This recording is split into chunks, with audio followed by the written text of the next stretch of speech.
Hello everybody, I'm Chef Ben, and this is Dinner with Ben, episode 5, brought to you by Ashworks Cutting Boards and T-North. I'm going to start this by saying that you may see me swatting around a little bit today. There are two flies. There are two flies flying around my apartment that are driving me insane, and I've been trying to kill them all day. So if you see me flailing around like a crazy person, that would be why. So today we are going to make Thai mango salad. We're going to make chicken stir fry with a Thai peanut sauce and coconut rice. We're not going to do a dessert today, just because this is going to be quite a bit of food, and we don't always need to do a dessert. When I decided to do this menu, I didn't realize that today was a holiday until about 2 days ago. So I really appreciate anybody who watches today, and I see there's already some people out there. Hello Marceline, hello Sean. So I really appreciate you guys watching. I know that it is a holiday. I also know that it's really, really hot today, and so I kind of tried to make sure that we didn't use the ovens at all today. All we're going to do is use 2 burners, so hopefully it won't heat your house up too much. So the first thing we need to do today is get our rice going. So I have 1 cup of basmati rice measured out, just regular basmati, not instant rice or anything like that. And so what we're going to do is, if you want to go ahead and measure out 1 cup of basmati rice. Deanna Brandt said she'd be cooking if it wasn't 30 degrees. She's going to barbecue tonight. Deanna, I understand completely. If I had a barbecue, this show would be on the barbecue tonight. So 1 cup of rice, we're just going to dump it right in. And I'm going to take a can of coconut milk. This is full fat coconut milk. We're going to open it up.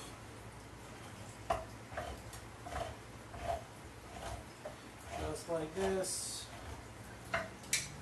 Now we're going to measure it out. So we want, with basmati rice, we want a 2-to-1 ratio. So we have 1 cup of rice. Now we're not going to get a full 2 cups of coconut milk out of here, but that's fine. We'll just use water for the rest. And it is pretty close, actually. So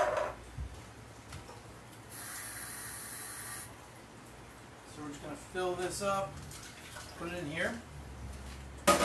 Now we're just going to put this on the burner, bring it to a boil, and as it's coming to a boil, we're going to add a pinch of salt and a pinch of pepper. Now that's pretty much it for the rice. When it's done, we're going to fold in a little bit of fresh cilantro, but other than that, that's the rice pretty much done. Sean Tufford asks if I deliver. If there's leftovers, I can deliver them to you, no problem. So we're going to let the rice come to a boil. We'll put a lid on it. We'll reduce the heat to a simmer, and then we're going to let it simmer for 17 minutes. Then we're going to take it off the heat. We're not going to touch the lid. We're going to leave it on. We'll take it off the heat, and we'll let it sit for another 17 minutes, and then the rice will be done. It's really that easy. So the next thing we need to do, I'm just going to take a sip of water. The next thing we need to do is make the sauce for our stir fry. It's going to be really easy. I'm just going to take a small bowl. Now this sauce is going to look, see, there's flies. There's 2 flies in here that are driving me insane. Hello Donna. Hello Kat, thanks for coming. Hello Chris. So the sauce is very simple. It's just going to be a little bit of fish sauce. So this stuff is literally just anchovies that are fermented. So you take a bunch of anchovies, you mix them with some salt, and you let them sit in barrels for months and months and months, and then you press them, and this is the liquid that comes out of the bottom. It sounds really gross, it smells really gross, but a few drops are very, very delicious. If you don't have this, you can use Worcestershire sauce instead, and if you're gluten-free, this makes a good substitute for Worcestershire sauce in other things. Okay, so the first thing we're going to do is we're going to take some peanut butter, and we're going to put about 2 tablespoons in our bowl. And this is just regular peanut butter. I think this is Kraft, but any kind of peanut butter you have is fine. And we're going to take 2 or 3 drops of fish sauce, like really just 2 or 3 drops, maybe 4 if we're crazy. See, there's flies. And then we have some soy sauce. I have actually Tamari gluten-free soy sauce. And we're going to put in a fairly decent amount, probably about 2 tablespoons. That seems like a lot, but we're not adding any salt to the stir fry, so this is going to be the majority of the salt. Now we're going to take some sesame oil. So this is made the same way any oil is made. It's just sesame seeds that are roasted and then pressed.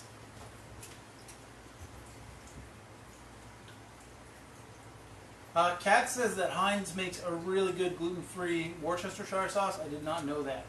Although Liam Parents says that their Worcestershire sauce is gluten-free, but it has barley in it, which is not gluten-free. And I've read a lot of stuff online about people getting sick from it. So who knows. So sesame oil, this stuff is really, really strong. We're only going to put a couple drops in here. Just like that. And then we're going to take the juice of 1 lime. Now you guys who've been watching for a while, you should remember we're just going to roll the lime first. And again, if anybody needs me to slow down or anything like that, just let me know. So we're going to roll the lime, and then we're going to cut it north to south instead of across the equator. Now my rice is just about boiling. I'm just going to give it 1 stir. And I'm going to put the lid on, turn it to low, and set a 17-minute timer. If your rice isn't boiling yet, just wait until it does start to boil and then set your timer. But that's it. So just put the lid on, turn it to low, and set it to 17 minutes. So we have our lime facing north to south, and we're going to cut it just off center, right? So just like that. Okay, and as a lot of you will know, that way we get way, way more juice out of the lime. And we'll just do that with the rest of the lime.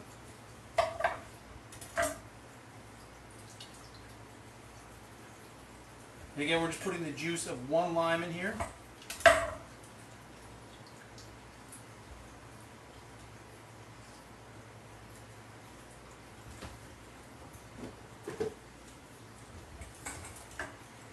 And that is almost it for the sauce. We're just going to put a little tiny bit of brown sugar.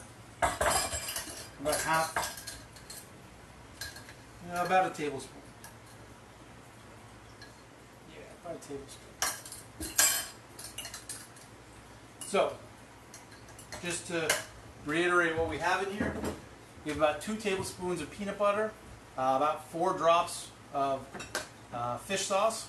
We have about 2 tablespoons of soy sauce, a few drops of sesame oil, and we have a touch of brown sugar, about a tablespoon.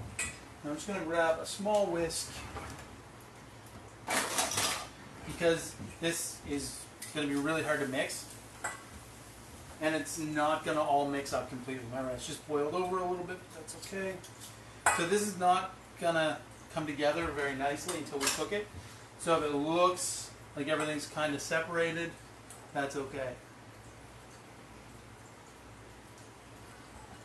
So we're just going to mix this up. And again, this is not going to fully come together, but we want to just mix it as best we can.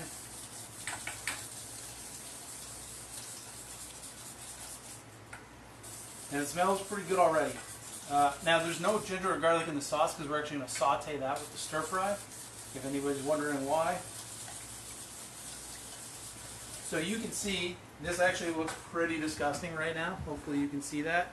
But that's alright, because as we cook it and it heats up and the peanut butter melts, it's all going to come together. So if your sauce looks disgusting, it's okay. It's supposed to be. Okay.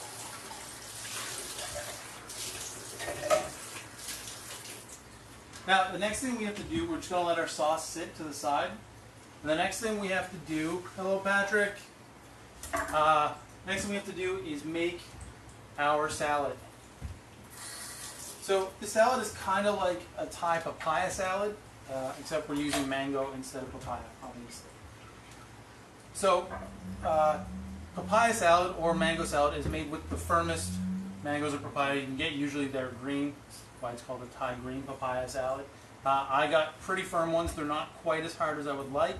You want them to be really, really firm. These ones are just about right, but that's okay. So what we're going to do, we'll peel them first. So I'm just going to use a regular old vegetable peeler. And we'll just get all the peel off. Now this salad is like it's very common as like a street food in Thailand. More commonly made with papaya, but same idea. And you can make it as spicy as you'd like. I'm going to put a couple chilies in, but if you don't like it too spicy, then don't do that.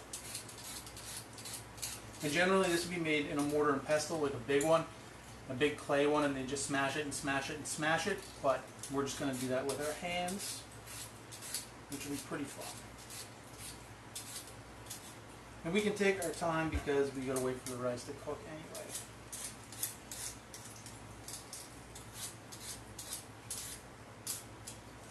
So what we're going to do is we're going to grate this on a cheese grater. Now generally in Thailand, what they would do, let me just spin this up and I'll show you. You may have seen this on like travel shows or something, but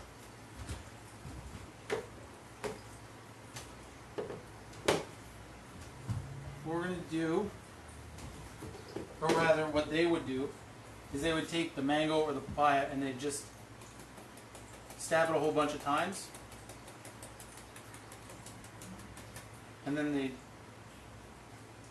shave it off, and they'd end up with these really nice thin strips. We're not going to do that though because it's actually pretty dangerous if you don't know what you're doing. So what we're going to do instead is we're going to grate it, and this is partly why you want like a really firm mango or papaya if you were to use that. It's because it's going to be a lot easier to grate. So what we're going to do,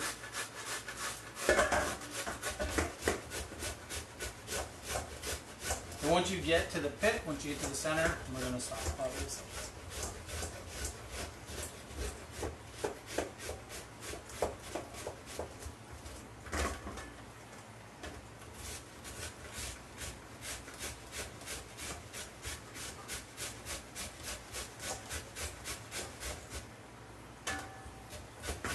You just want to make sure you get all of the meat off the mango.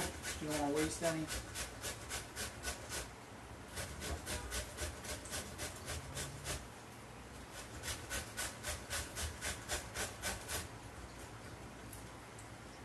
And if it's a little ripe, it definitely gets a little slimy. It's hard to handle, but that's okay.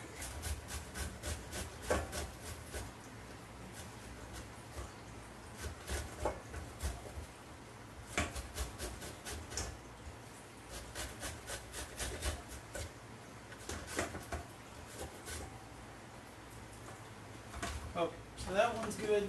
We'll just do the second one, which is a little firmer than the other one.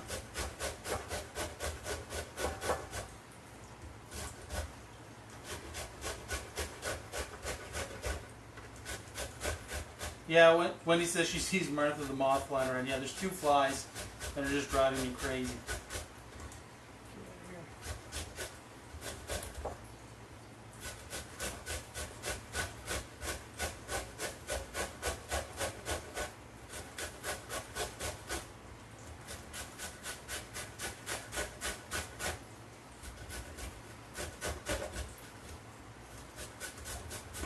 So this is it. We're just going to grate all this in here. Hello Barb, thanks for joining us.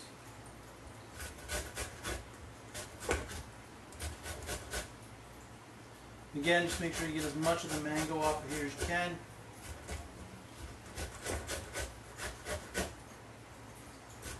This is a really nice kind of summery salad. It's going to be a little spicy. It's going to be a little sweet, a little tart. It's pretty good. And make sure you get all this mango. And again, you want a really firm green mango for this ideally, but whatever you can get is fine.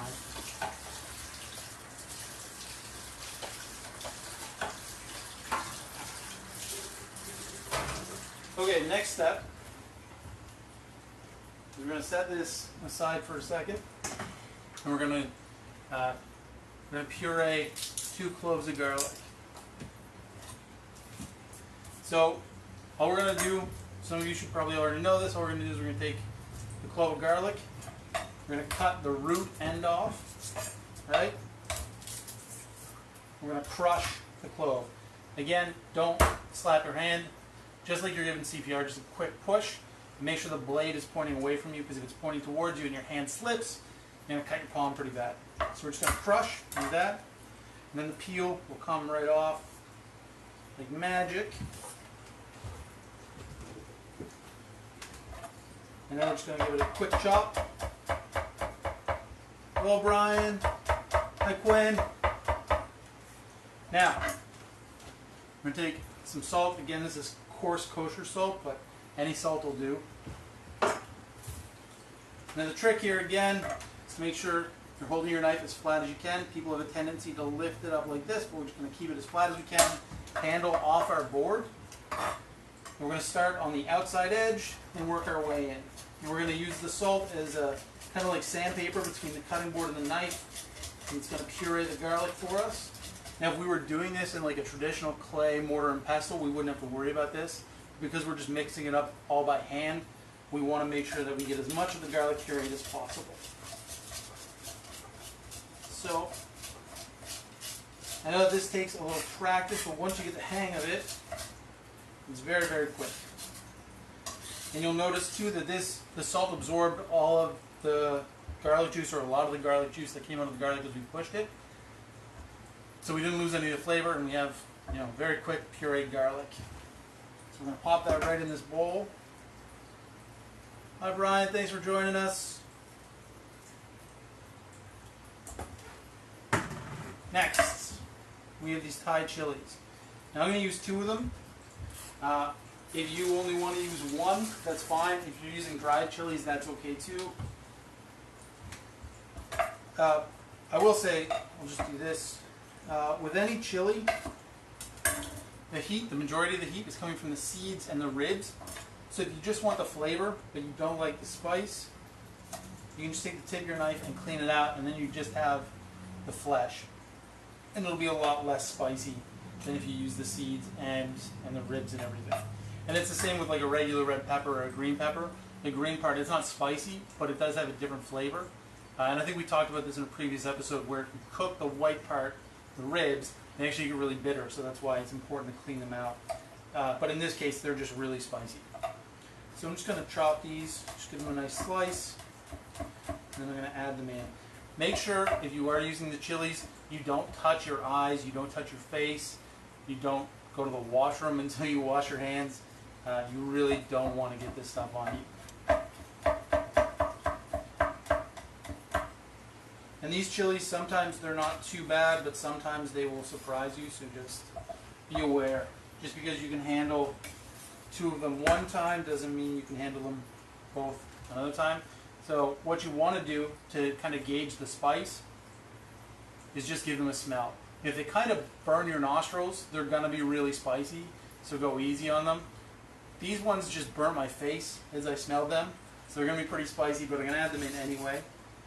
Because I like spice and my wife likes spice, so that's okay. So we have our mangoes, we have 2 cloves of garlic, and we have 2 chilies. Next step is we're going to take 1 green onion, we're just going to give it a wash. And trim the end off, just the very end. That's all we want to lose, just this little tiny part here, because the rest of this is edible. Okay, so we're just going to take that off. And now I'm going to cut this in half, kind of saving most of the white part. And now I'm going to cut that in half lengthwise.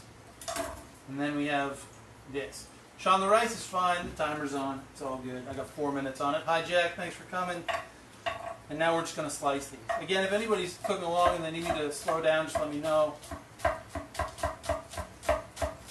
So again, for those of you who haven't seen this before, might as well go through the knife thing since we have time.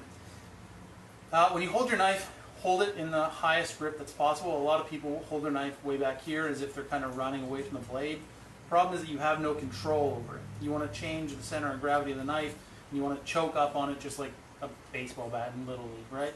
You want to choke up as high as you can. So the idea here is that you're getting the most control of your knife, and I find that if you pinch it in a grip between your thumb and your index finger, and then just wrap your other fingers around the handle. That gives you the most control. Then your other hand, your fingers are curved back, your thumb is tucked behind, and the knife is always in contact with your fingers. That way I can cut without looking, and I don't really have to worry about cutting myself because I know where the knife is and the sharp edge is in relation to my fingers. If my hand is way back here and my knife is here, and I get distracted, then I'm probably going to cut myself. Okay, so I'm just going to finish slicing.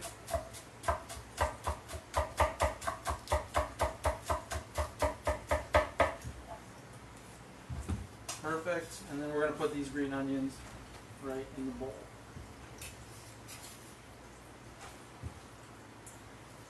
So, we have our mango, green onion, 2 cloves of garlic, and 2 chilies.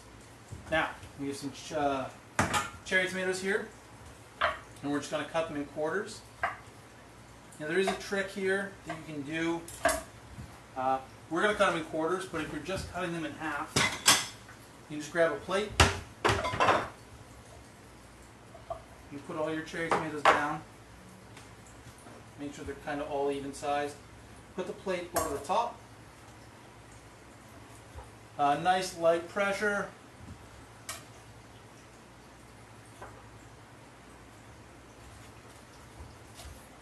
And then all of them are cut in half. Okay? And then we can just go back and cut them all in quarters.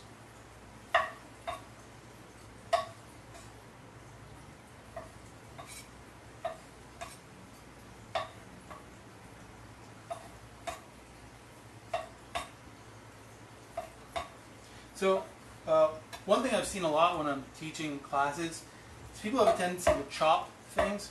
Most of the time with your knife you want to slice, you don't want to chop. If you chop, you're going to smush your tomato. You want to use the blade and pull it or push it across, and that will that'll give you a nice smooth cut. Steve just asked, how do I sharpen my knife? Well, I have a sharpening stone that I use very often that I don't see in here right now. But I also have a little tool that I don't have in here either. It's like a little camping sharpening thing that I take when I go to people's houses. And it's like 10 seconds. It's 2 sets of wheels that are kind of overlapped, and you just pull your knife across it. It works really well. See, so if you chop, you're just going to smush your tomato, where if you pull across it, you know, it's going to give you a nice even cut. So I think I have like 12 tomatoes here. You don't need too many, but you want a nice amount. And if this was like a regular kind of green papaya salad, it would have Chinese long beans in it, which are those really long green beans you've probably seen in the grocery store sometimes. They would be used in this. They'd just be used raw, like we would use, you know, kind of a green bean salad type deal. So we're just going to add these in here. So, rice timer went off. All we're going to do is take the rice off the heat, set another 17-minute timer, and make sure you shut your stove off.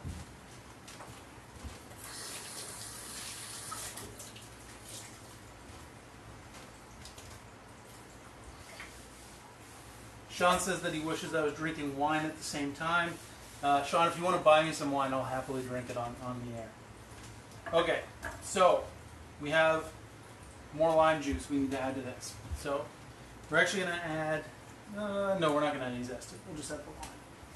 So same thing, north to south. Again, north to south as opposed to across the equator. You get way more juice that way.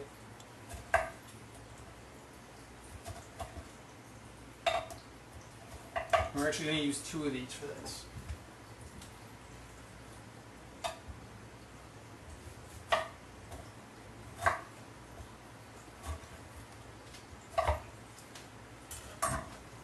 And we're just going to squeeze these right in here.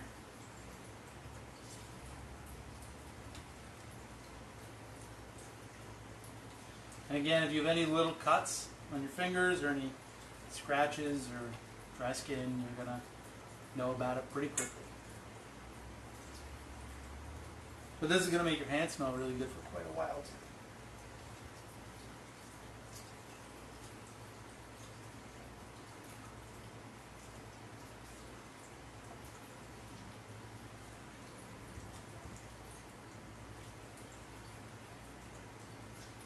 Okay, so we have our limes in there. Get rid of these.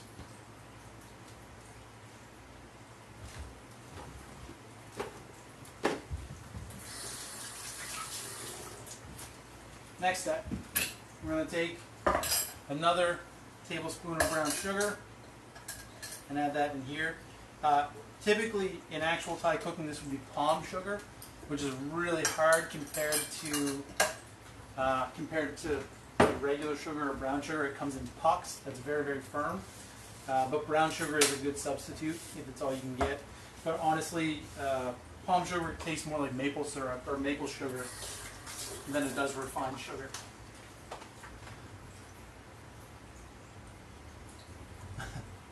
Donna said her mom's jaw just dropped when she told her about the juicing trick. It works very well. So we have our brown sugar in here. We're going to add a few drops of fish sauce, just like before. Okay. We're going to add a little bit of sesame oil.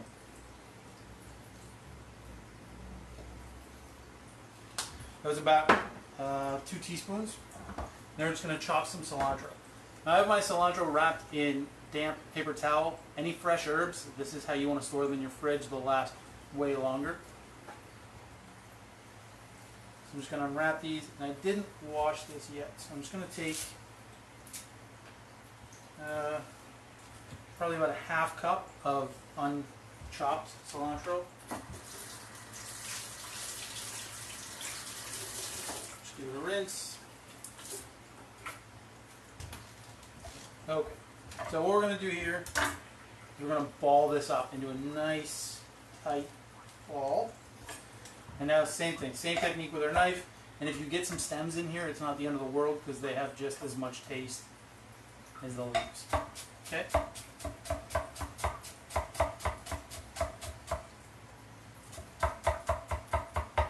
Okay, so we have it all chopped, but we want it smaller. So what we're going to do now is we're going to hold the knife in that same position, that same like kind of between the index finger and thumb, and then we're going to find the counterbalance point. Okay?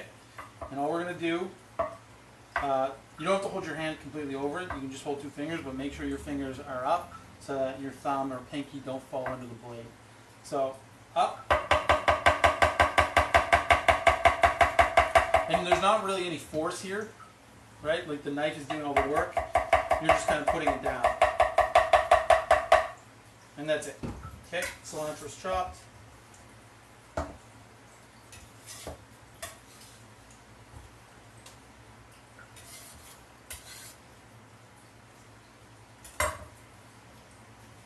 Okay, and that is it. And all we're going to do is mix this up now. And you want to kind of break the tomatoes up a little bit. But because my mango is pretty soft, I'm not going to go too crazy here. If your mango is like really firm, then you're going to want to mix this up quite a bit.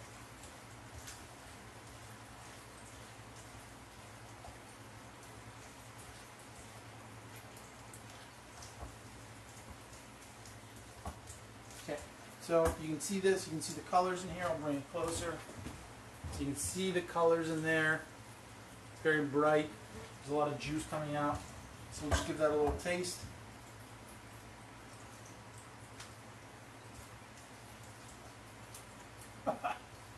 Yeah, those chilies are pretty spicy. That's really good, but it is pretty spicy. And the only other thing I'm going to do is I have some salted peanuts here. I'm just going to dump those in there. Woo! Yeah, that's pretty hot. Yeah, Marcelly just asked if that was the salad I added fish sauce to. Or the sauces too? Yes, it was. So we already have the sauce for the stir fry set aside here.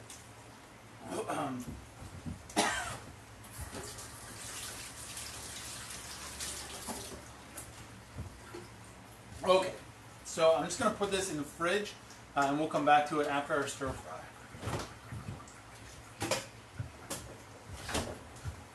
Yeah, those chilies just cleaned my sinuses, so they are definitely pretty good to go. Okay, so we have 10 minutes on our rice. Now we just have to get our stir fry stuff ready. So we're going to take 2 cloves of garlic, and we're going to do the exact same thing we did with the other 2. No, we're not. I lied to you. We're actually not going to puree them. We're just going to chop them. But we're still going to crush them the same way, and you can see the peel just came right off. So we'll get rid of this.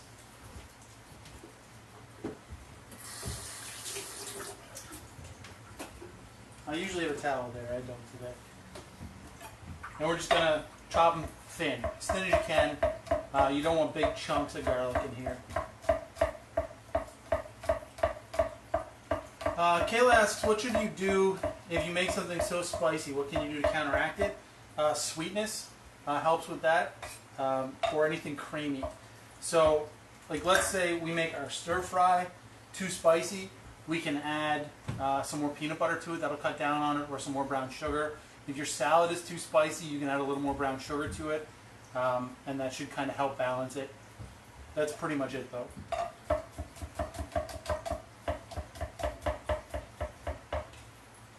I don't know if I've told this story on here or not, but I don't usually buy bottled sauces. Usually I make them. But I was in the grocery store and I saw a jerk chicken sauce, and I read the label, and there was no preservatives, nothing in it. It was just spices and vegetables. I was like, all right, I'll try it. So I brought it home, and I covered a chicken with the entire bottle of sauce. Took the entire bottle, covered the chicken in it, put the chicken in the fridge, and then let it sit overnight. And then the next day, it sat all day. And then for dinner, I roasted the chicken off. And my wife and I were like, wow, it's like really spicy in the apartment. Like, it kind of hurts to breathe. Like, this is crazy. So we took the chicken out of the oven, we let it rest. And then we kind of served it up, and we went and sat down, we had our plates. And we each took a bite of the chicken. And we just kind of stared at each other for a second, and both of our eyes went. And like, we instantly both just started pouring sweat, and our noses started running, and our eyes started running. It was crazy. It was like the spiciest thing, like one of the spiciest things I've ever eaten. And then I looked at the bottle, and it was like extra hot jerk chicken sauce. I didn't even read it. I just grabbed it off the shelf. Anyway, so we were like, okay, maybe if we just get rid of the skin and just eat the meat, we'll be okay. Because, I mean, there's no way the sauce penetrated that much into the meat. So then we each took a bite of the meat, and it was the same thing. It was just like insane spicy. It took us, I think, 3 days to get through the whole chicken. We did eventually eat the whole thing, but it was just like every bite was painful, but it was also like this really euphoric sensation. Lesson there is read the bottle. Make sure you're buying the right stuff. Okay, ginger.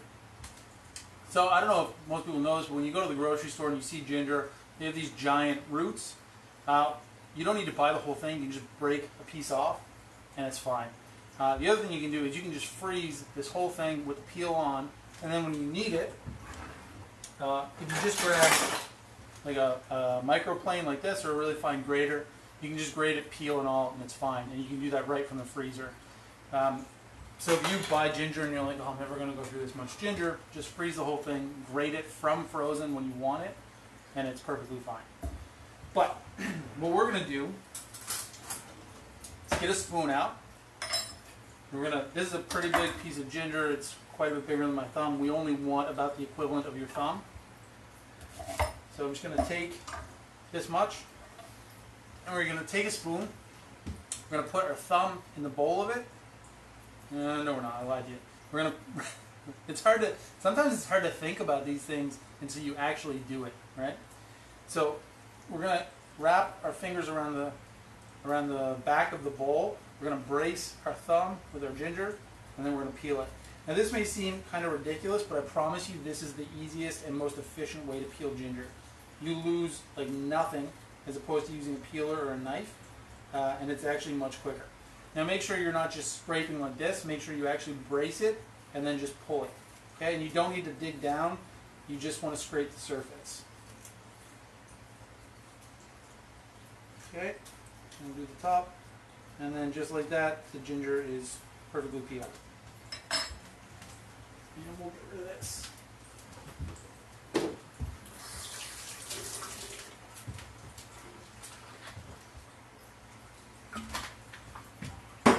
Okay, so we have, all right, this big piece of ginger.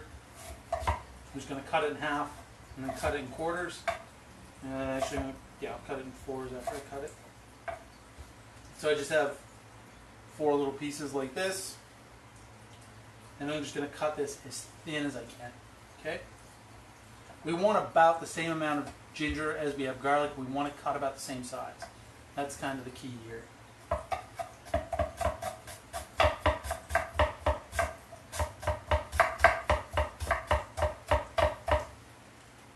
Flies. They're driving me crazy. Yeah. I killed like 4 of them today. The reason we have so many flies is because our compost bin is right outside our apartment door. And our cat was at the vet the other day, and so we had the door open because she wasn't going to run out. We went to dump something in the compost, and all these flies flew up into our house. And they've been driving me insane. And the cat, she's been going crazy for them too. So I'm just going to go over this ginger one more time. And I'm not going to use the second piece. I have more than enough here, so I'll just set that aside. Okay. Now we're going to deal with the green onions. Now again, these aren't washed, so I'm just going to wash all of these.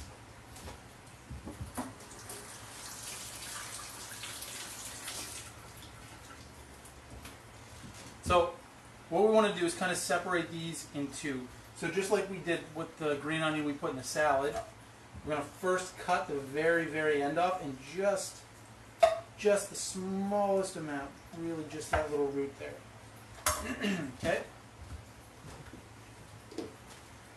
And now we're going to cut, so you can see here like it's the, right to about here, and then it kind of splits off into these sprigs.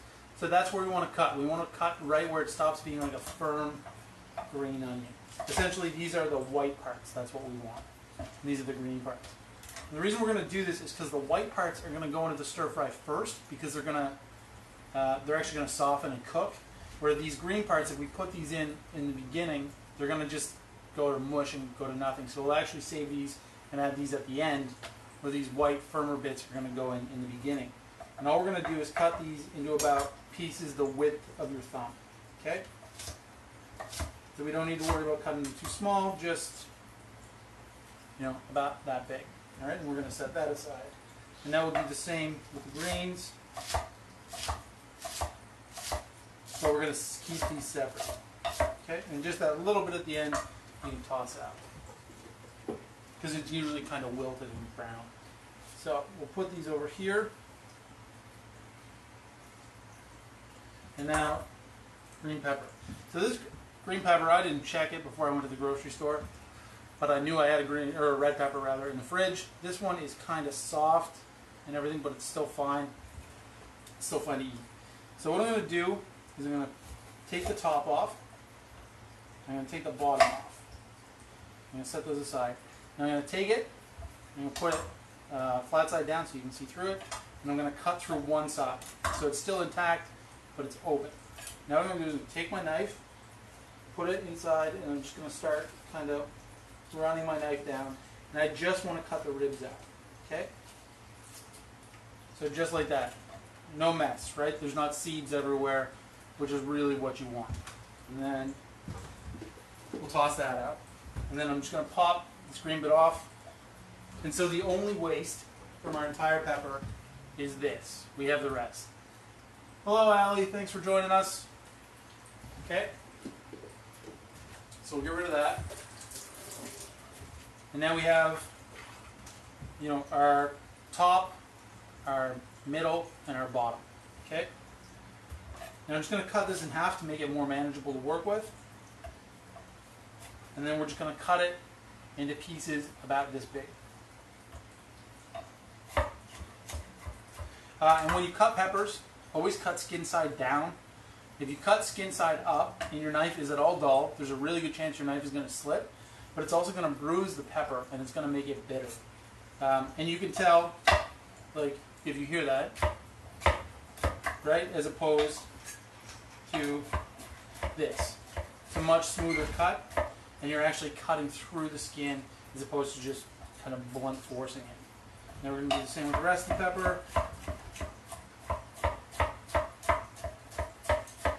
And I think my wife just came home. Hello, wife.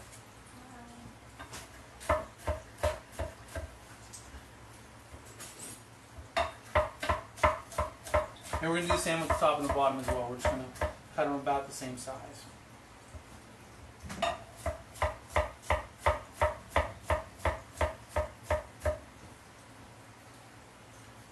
Now,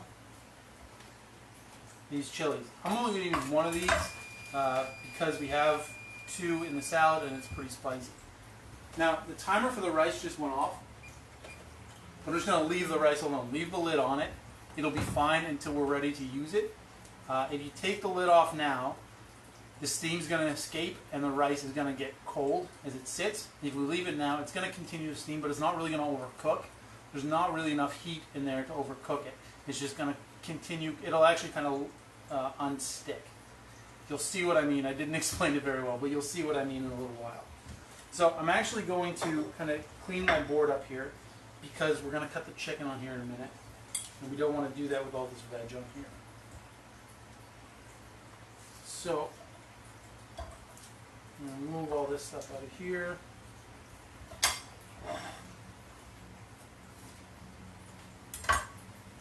And we'll get another plate.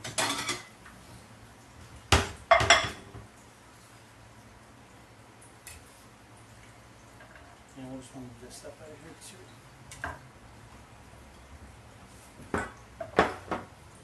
Now I'm just going to take that chili and I'm just going to slice it nice and thin, seeds and all. Again, if you want less spice, take the seeds and the ribs out. I'll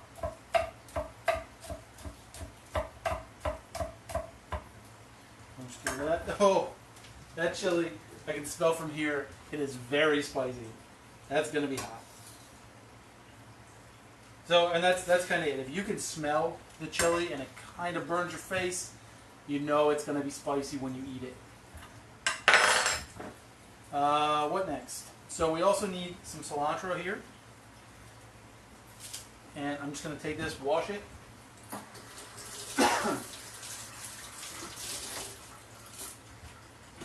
And I'm just going to give my board a quick wipe here. And then same thing, just ball it up nice and tight. And then I'm just going to chop.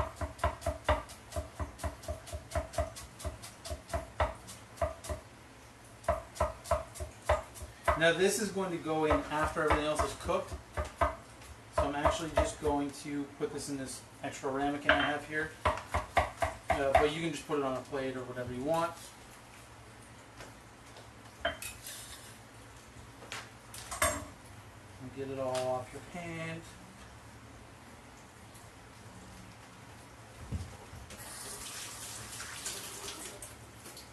Okay.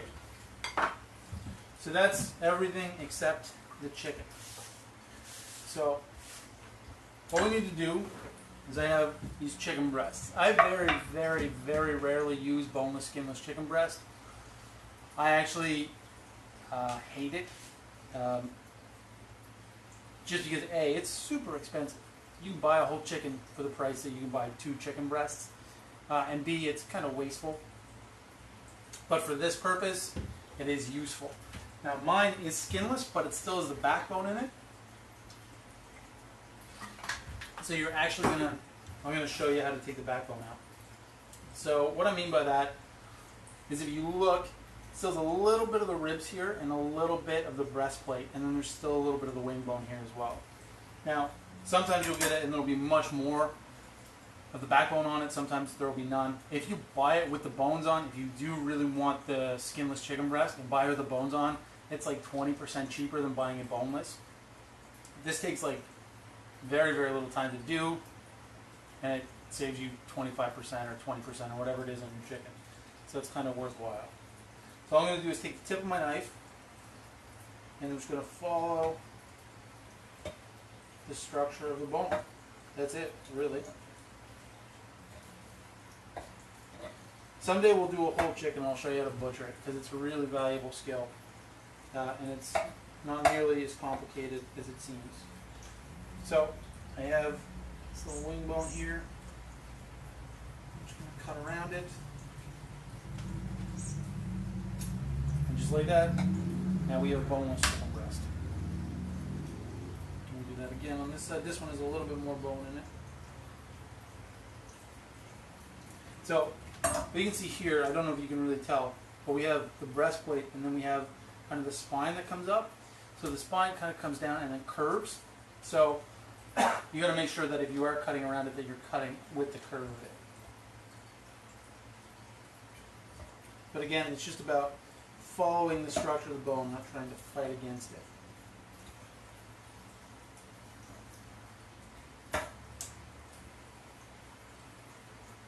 And there's a much easier way. That's okay.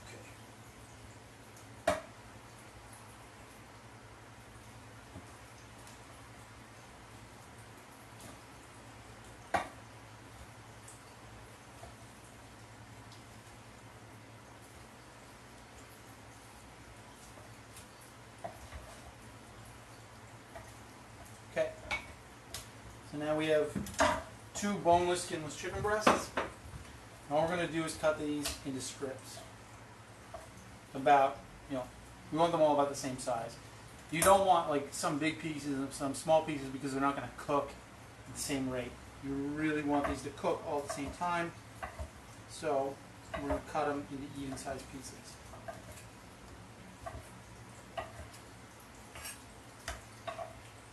And I mean, 2 chicken breasts really will feed a family of 4 in something like this. But I have 2 for just the 2 of us. But that's okay. Leftovers are good. My wife can take them to work in the morning. So again, we're just going to cut these into strips. Okay, and I'm going to wash my hands.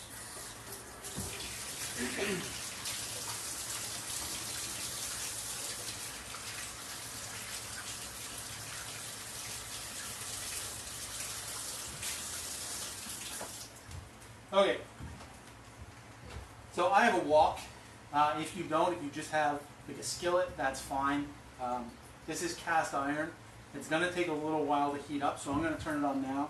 I'm going to turn it on almost high. Not quite, but almost. And just like any cast iron that you want really hot, as soon as it kind of starts to smoke, then I know it's hot. I'm not going to put any oil in it to start, because if the oil starts to smoke, that doesn't mean the pan's hot, it just means the oil is hot. There's a difference. The oil is going to smoke at a much lower temperature than the pan, so that's why we're not going to put any oil in it. Same with, if you're using cast iron or whatever, or even stainless steel. So whatever kind of skillet or pan you're using, you should start to preheat it now. But if it's a really thin metal, like if you're using like a non-stick pan or something, give it a few minutes before you start, because it's not going to take very long to heat up. Whereas this is going to take probably 4 or 5 minutes to heat up. Okay? And in the meantime, I'm going to take a quick drink of water.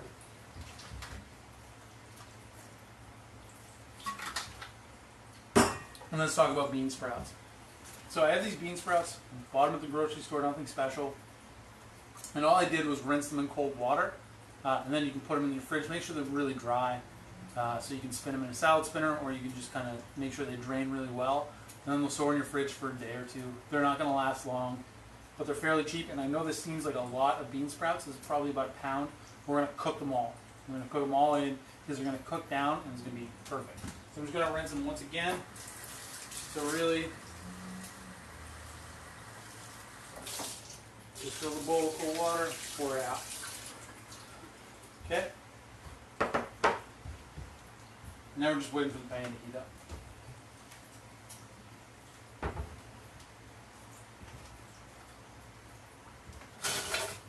Now we're going to use sesame oil to cook today. You don't always have to use sesame oil, and generally you don't want to, because it has such a strong flavor, but for what we're doing, I really want that flavor in here. And once this gets going, it's really not going to take very long. Like once we actually start cooking, we're looking at maybe 6 minutes, and then we're good to go. Okay?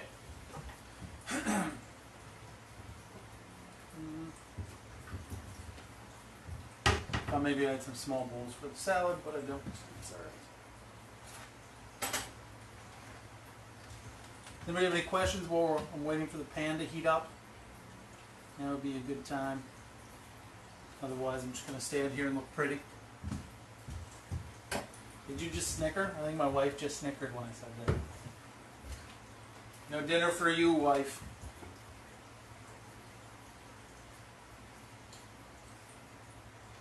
So Marceline said she passed on the sprouts. The ones at the store were very sad looking.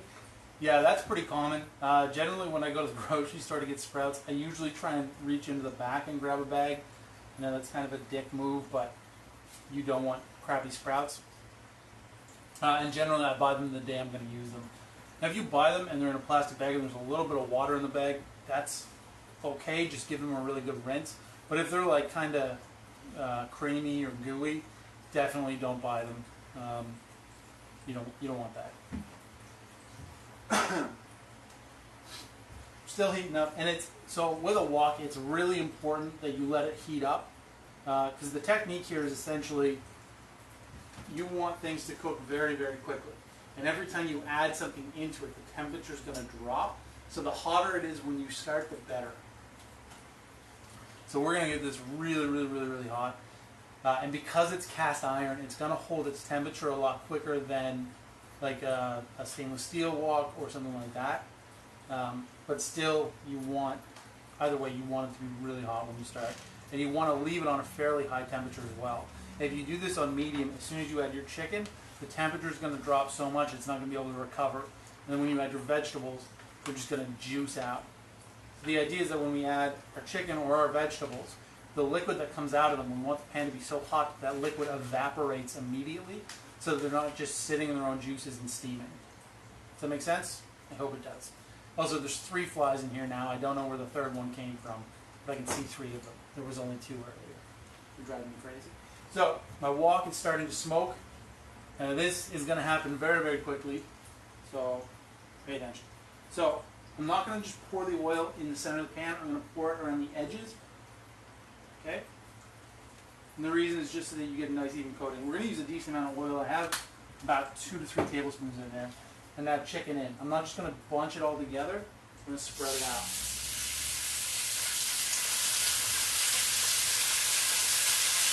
And now, even though this is called a stir fry, we're going to let that sit for about a minute before I touch it.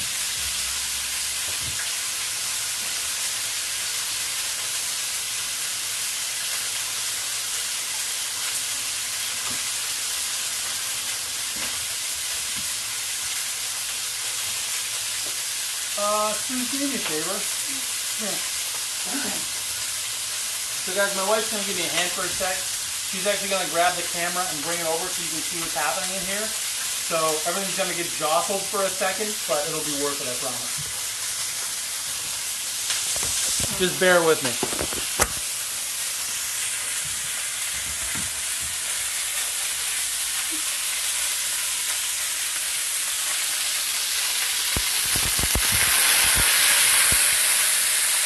So you can see the chicken's browning, that's what we want. So I'm just going to spread it out a bit.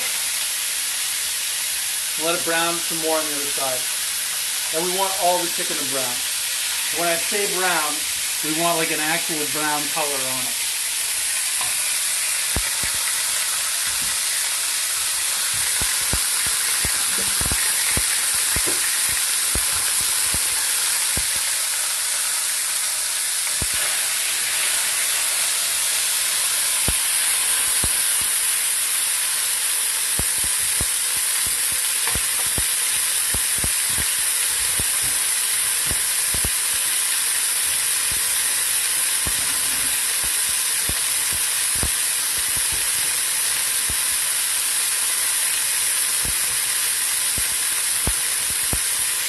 And washing.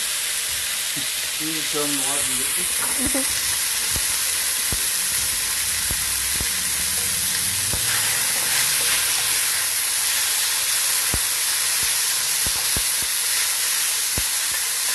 And you can see how there's no liquid pooling in the bottom of the pan. That's what we want. It's all steaming up and evaporating.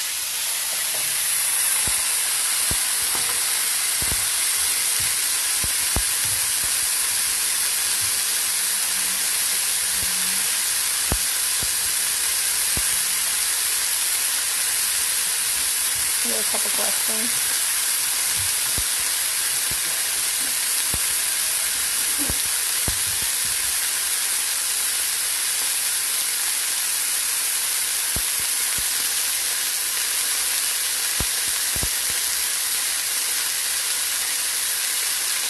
So Donna just asked if she has a stainless steel wok. She has a stainless steel wok, and she asked if she needs this little holder to hold it in place. That's really only to do with gas burner. On an electric burner, it's not going to do anything because you're going to actually lose the heat. You're not going to get the contact between the pan. So if you're using electric, definitely not. If you're using gas, then you have a good idea. And yeah, I'm not moving the wok at all. I'm just moving the food. So my chicken is all pretty brown, and now I'm gonna add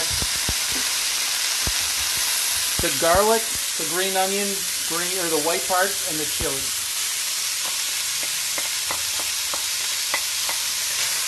Someone asked how important is it to use a wok as opposed to a regular frying pan? Sorry? How important is it to use a wok as opposed to a regular frying pan? So you can use a regular frying pan. A wok is definitely better. Because the idea here is you can use the edges of the wok. If the temperature starts to cool down, you can move food up to the edges, and then the base of the wok is going to heat back up. Where in a regular frying pan, you can't really do that. But you can definitely do this in a regular frying pan. Okay, so we don't need to cook the chili and the garlic and the greens very long. It's already, my wife's coughing, it's already getting a little spicy in here. So I'm going to add the red pepper into here. Sorry guys, it's dangerous work. Yeah, don't breathe in your chili. That's only one chili. Like I said, they're very, very spicy.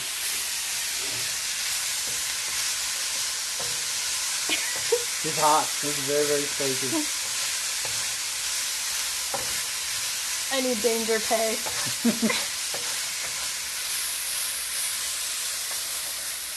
Okay, next thing, our sauce. So, it looks gross, but it's going to be delicious. We're going to add this in here. And just a touch of water. Probably 2 to 3 tablespoons. I feel like I'm gonna sneeze. I might have to give up my vote. And you can see how that sauce came together. You alright? Yeah. And then I'm just going to add the bean sprouts in here. And I'm going to add the greens. Normal for your face to get red at this time. Yeah, absolutely. And you can see how nice this looks. And you may find it's actually easier to use 2 tools to do this, because then you can kind of toss everything. Doesn't matter what, I could use just like a... Yeah, it doesn't matter what tools you use.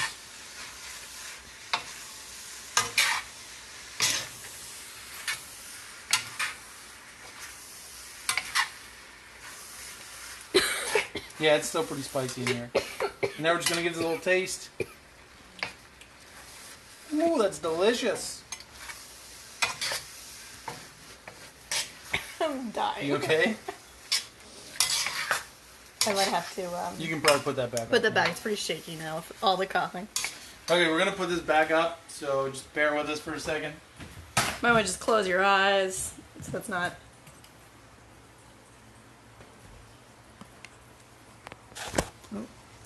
Wait, pull it towards you. Because if you push the buttons, it'll go crazy. Okay, we're back. It's really spicy in here. So the cutting board I just washed with hot soap and water, and then wiped it off. Oh god. And this is good, and this is good now.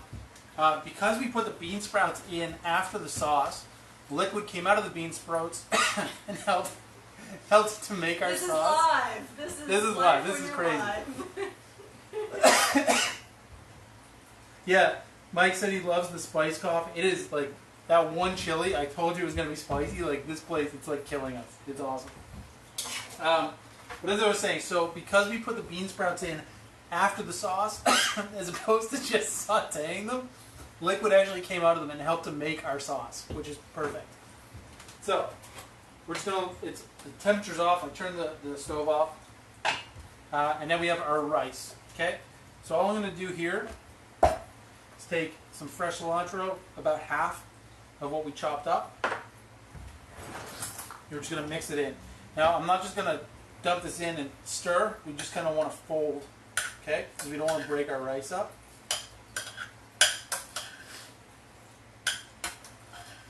And look at that, it's perfectly cooked. I'll bring this closer so you can have a peek at it, right?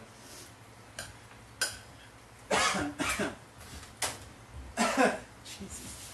And again, so the trick with the basmati rice is just 2 to 1 liquid to rice. So if you're using a cup of rice, 2 cups of liquid, bring it to a boil, put a lid on it, turn it down to low, 17 minutes, take it off the heat, then 17 minutes. It's perfect every time. It's amazing. Okay, so let's plate this up.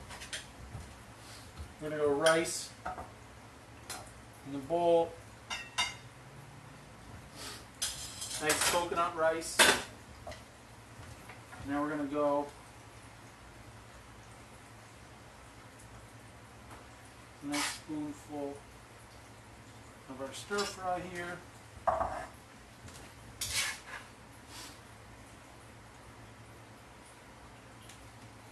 Now we'll go back and make sure we get some of that sauce. Just dirtying every utensil in my house right now.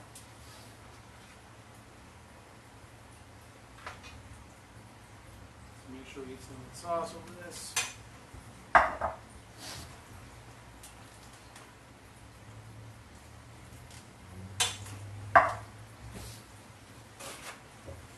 We'll just give this a wipe.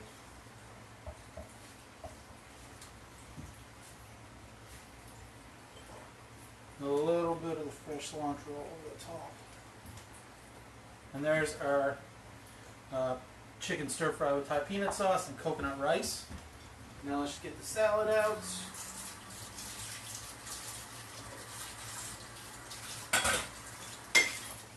And then we'll be good to go. It is still really spicy in here. You can hear my wife sniffling in the background. And me sniffling in the foreground. I'm trying really hard not to sneeze. So here we have our salad, and the mango kind of broke down a little bit, but that's all right. The greener your mango, the less likely that's going to happen.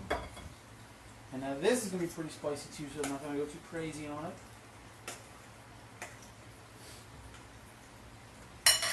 And again, this would typically be like a street food item more than anything else. Jesus. Alright, so there we have it. Chicken stir fry with Thai peanut sauce and coconut rice. And we have our Thai mango salad.